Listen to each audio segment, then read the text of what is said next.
Video में बात करने वाले हैं एक बहुत ही शानदार शहर नासिक के बारे में। ये शहर भारत के सबसे मशहूर राज्य महाराष्ट्र के सबसे बड़े शहरों में से एक है। ये शहर बहुत ही ज्यादा खास है क्योंकि ये शहर गोदावरी नदी के तट पर महाराष्ट्र के बिल्कुल नॉर्थ में बसा हुआ है।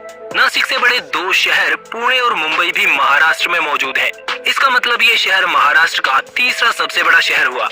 नासिक शहर भारत भर में अपने कुंभ मेले की वजह से बहुत ही ज्यादा फेमस है, जिसमें लाखों लोग भारत के साथ ही दुनिया भर से इस मेले को देखने आते हैं। ये शहर महाराष्ट्र की राजधानी और सपनों के शहर मुंबई से सिर्फ 190 किलोमीटर की दूरी पर मौजूद है। इस शहर को भारत की शराब कैपिटल भी कहा जाता है क्योंकि भारत के 50% से ज्यादा वाइनयार्ड्स यहीं पर मौजूद है। भारत की 90% शराब महाराष्ट्र के इसी शहर से आती है।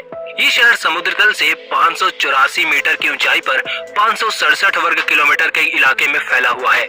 2011 की जनगणना के अनुसार इस शहर की जनसंख्या 3 मिलियन से ज्यादा है, जिसे अगर एरिया के हिसाब से बांटा जाए तो इस शहर का जनसंख्या घनत्व 5200 व्यक्ति प्रति वर्ग किलोमीटर बनता है, जो इसे काफी डेंसली पॉपुलेटेड शहर बनाता है। नासिक शहर की कुल आबादी में से लगभग 90% लोग पढ़े लिखे हैं।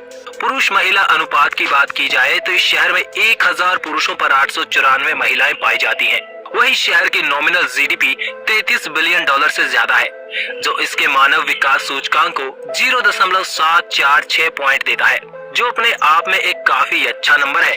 नासिक एक बढ़ता हुआ शहर है जिसे महाराष्ट्र का ऑटोमोबाइल हब भी माना जाता है। इसके अलावा भी नासिक में ढेर सारी कंपनियां मौजूद हैं, जो पेंट से लेकर टायर, प्लास्टिक, स्टील जैसे प्रोडक्ट्स को मैन्युफैक्चर करती है।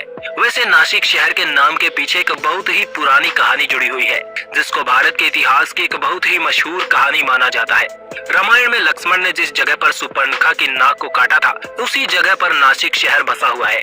नासिक एक संस्कृत का शब्द है जिसको नासिका कहा जाता है। अब आप समझ गए होंगे कि आज इस शहर को नासिक क्यों कहा जाता है। लोगों के अनुसार जब राम जी 14 साल की उम्र में वनवास पर निकले थे तो नासिक के जंगलों में ही रहा करते थे। हिंदू धर्म के अनुसार पिछले 3 युगों में इस साल को पद्मनगर, त्रिकंतक और जनस्थान कहा जाता था, लेकिन आज के समय इसका नाम बिल्कुल ही बदल चुका है। इस शहर में ढेर सारे गुलाब के फूल भी उगाए जाते हैं, जिस वजह से मुगलों के दौर में इस शहर का नाम गुलशनाबाद हुआ करता था।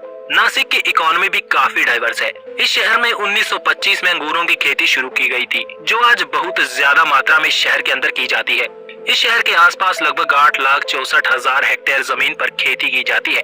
आपने दिल्ली मुंबई इंडस्ट्रियल कॉरिडोर के बारे में तो सुना ही होगा। ये रोड नासिक के पास ही इगतपुरी और इन्नार से होकर गुजरता है। नासिक शहर में बहुत सारी इंडस्ट्रीज मौजूद है। यहाँ पर डिफेंस और एरोनॉटिक्स से रिलेटेड भी चीजें बनाई जाती हैं। यहाँ ओझर के पास हिंदुस्तान एरोनॉटिक्स लिमिटेड की एक एयरक्राफ्ट मैन्युफैक्चरिंग फैसिलिटी भी मौजूद है, जो आत्मनिर्भर भारत के हमारे एजेंडा को और मजबूत करता है। नासिक में ही भारत की करेंसी भी छापी जाती है, यानी यहाँ पर नोट छापने वाली प्रेस मौजूद है। हो सकता है आपके वॉलेट में भी ऐसे कई नोट हों जो नासिक में बनकर सैकड़ों हजारों हाथों से होते हुए आप तक पहुँचा हो। भारत में 46 जगह पर शराब बनाई जाती है। इस शहर में ढेर सारे अंगूरों की खेती की जाती है, इसलिए 40 में से 22 वाइनयार्ड्स इसी शहर में मौजूद है। इसके अलावा इस शहर में रेलवे इंफ्रास्ट्रक्चर तो अच्छा है ही, साथ ही शहर का रोड इंफ्रास्ट्रक्चर भी टॉप क्लास का है। भारत में पहला 10 लेन एक्सप्रेसवे भी इसी शहर से गुजारा जाएगा, जो सूरत से लेकर चेन्नई तक बनाया जाना है। इस शहर में ग्रेटर नासिक मेट्रो भी बनाई जा रही है, जो इस शहर के लोगों को बिना किसी परेशानी के एक जगह से दूसरी जगह बहुत तेजी से जाने में मदद करेगी।